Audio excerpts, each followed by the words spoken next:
A sleepy prairie town wakes every few decades to a strange second full moon beat. At the Wallace Hotel, that eerie glow exposes secrets the townspeople would rather forget. A town caught between magic and loss. Imagine a wide-open Canadian prairie night. The sky so clear, it feels like polished glass. Beat. Now picture a second bright coin hanging beside the usual moon. A blue-tinged twin that shows up without warning every 29 years. The locals in Marymount call it the blue moon, but the story insists on plural because this uncanny light bends reality just enough to make hidden things shimmer into view. Beat. Our narrator, 12-year-old Joey Leclerc, sits on the creaking balcony of the Wallace Hotel and watches both moons rise for the first time in his short life. Beat. Old-timers sip rye downstairs, pretending they are not spooked. Yet everyone remembers that the last double moon brought both wonder and tragedy. Beat.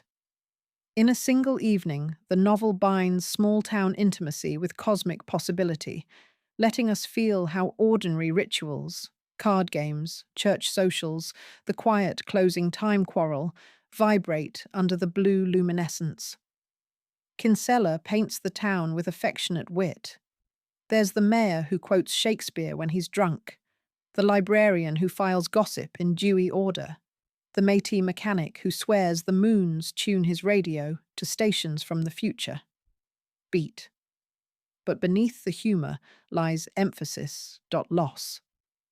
Folks keep long ledgers of what the moons have taken: a runaway daughter, a shuttered grain elevator, a soldier who never made it back. Even the Wallace itself, once the grandest hotel on the rail line, has slipped into slow decline. Wallpaper peeling like birch bark, billiard cues worn to splinters. Beat. Kinsella's magic realism never shouts. It hums under every scene. By showing a community suspended between resignation and wonder, he invites listeners to feel that big cosmic events are woven from small, stubborn hopes, and that the shimmer of a blue moon can make grief visible, and therefore shareable. Young narrator, old secrets, Joey might seem just another kid orbiting the hotel lobby, but his voice drives the novel's beating heart. Beat. Kinsella crafts him with the sharp observational humour of a budding reporter and the raw confusion of a boy who knows adults are lying, even when he can't decode the lies. He counts cigarette stubs, memorizes bar tabs, and rehearses questions he's too shy to ask. Beat. When the double moons rise, Joey feels promoted from childhood spectator to cosmic witness. Outside, he records the exact minute the sky turns cobalt. Inside, he eavesdrops on talk of a mysterious ledger locked in the hotel safe. Pages rumoured to detail debts owed during previous blue moons. Beat. The rumour sparks his curiosity, but also stirs dread, because Joey's own mother, Clarice, vanished on the night of the last double moon. His father, a laconic grain hauler, refuses to discuss her. Beat. Kinsella braids Joey's private investigation with the town's group memory. Veterans swap cobwebbed stories of a train crash. Elders recall a travelling magician who promised to erase sorrow for a price. Beat. Each anecdote drifts toward the same undercurrent. The moons reveal what daylight hides. Beat. Joey's search for answers leads him into forbidden spaces. The dusty attic where hotel ledgers moulder, the boarded-up ballroom where the gramophone still holds a single waltz, the abandoned rail spur glowing faintly in the lunar light. Beat. Alongside his friend Lena, the Métis mechanic's daughter, Joey pieces together a map of interlocking secrets, unpaid moral debts, hush-money disbursements, and his mother's final room key. Beat. Yet the more he learns, the more he senses that truth can wound as deeply as obscurity. Lena's grandmother warns him in Cree that to follow a blue moon is to court its twin shadow. Every revelation costs something precious. Beat. By letting readers inhabit Joey's vulnerable yet determined perspective, Kinsella reminds us how emphasis innocence is both a shield and a blindfold, and how coming of age often means choosing which illusions we can no longer afford. Blue moons, rising, crisis, and revelations. The novel's middle act stretches across the rare month when two full moons meet, first at the cusp of July, then again on August's eve. Beat. Daylight brings brittle normalcy. Nighttime breathes electric possibility. Kinsella choreographs a slow boil of subplots, each threaded through the Wallace Hotel's flickering neon sign. Beat.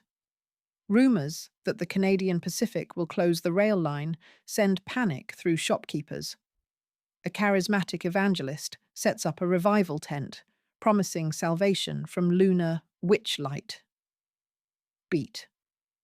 Meanwhile, the mayor's son is caught smuggling morphine across the border, and the town's only constable quietly pockets the evidence, bargaining for hush favours. Beat. All those tensions converge during the annual heritage dance held, naturally, beneath the double moons. Inside the faded ballroom, couples sway to a crackling jukebox, their shadows doubled on the walls like paper dolls. Beat.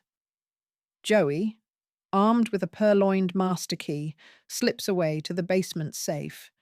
He discovers not money, but stacks of IOUs signed during previous blue moons, confessions of adultery, land grabs, even a statement implicating town leaders in the mysterious train crash that claimed 6 migrant workers decades earlier.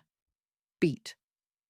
At that instant, a power outage plunges the hotel into darkness, trapping guests between floors on a caged elevator.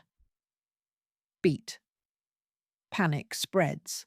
The evangelist seizes the moment to preach apocalypse in the street, and lightning forks above, making the two moons look like silver eyes flickering open. Beat. In the chaos, Joey confronts his father near the loading dock. The man admits what Joey feared. Clarice fled town not from shame, but to shield Joey from a violent feud rooted in those IOUs. She boarded a freight train under the double moons, believing legend would cloak her escape. Beat. The confrontation cracks them both open. The father, usually stoic, weeps openly, his tears described as small mirrors for two moons. Beat. Upstairs, townspeople gather by candlelight, reading the IOUs aloud, forcing hidden wrongs into public record. Some debts are forgiven on the spot, others ignite shouting matches. Beat. Kinsella renders the scene with lyrical restraint. No grandiose magic, only heightened emotion and the emphasis revelation that justice sometimes arrives as storytelling shared in the dark. Memory, forgiveness, and the hotel's last light. With the second full moon fading toward dawn, the town faces a dawn of reckoning. Beat. The rail line closure becomes official, yet the community feels lighter, as if unburdened by confession. The evangelist packs his tent, leaving a note that reads, "Saints need darkness to cast halos." Beat. The Wallace Hotel, battered by storm and truths, stands at a crossroads. Renovate or shutter. Joey proposes a third path. Turn it into a community archive, a living museum of blue moon stories. Beat. Elderly patrons scoff, but Lena's father donates his workshop's spare lumber. The librarian offers to catalogue the IOUs as historical documents. Joey's father, still grieving, volunteers to sand floors, saying it's time he built something instead of hauling grain away. Beat. A week later, as the double moons wane into separate, ordinary crescents, townsfolk gather for a small ceremony. They repaint the hotel's sign, hanging a second crescent beside the first, to honor past and present. Beat. In a poignant gesture, Joey leaves an empty chair on the balcony for Clarice, believing that stories create space for absentees to return. Beat. Whether she will ever come back is left unresolved, yet the narrative suggests that forgiveness can bridge distances even when bodies cannot. Beat. Kinsella closes the novel not on spectacle, but on quiet coexistence. Children chasing moths in the parking lot, elders reading aloud from the new archive, the lumber smell of fresh beginnings mingling with old cigar smoke. Beat. The final line, simple and resonant, reports that the blue moons sank, but their emphasis, echo, stayed. In that echo, we hear what the entire novel has argued: that community is a choice renewed each time we decide to remember together.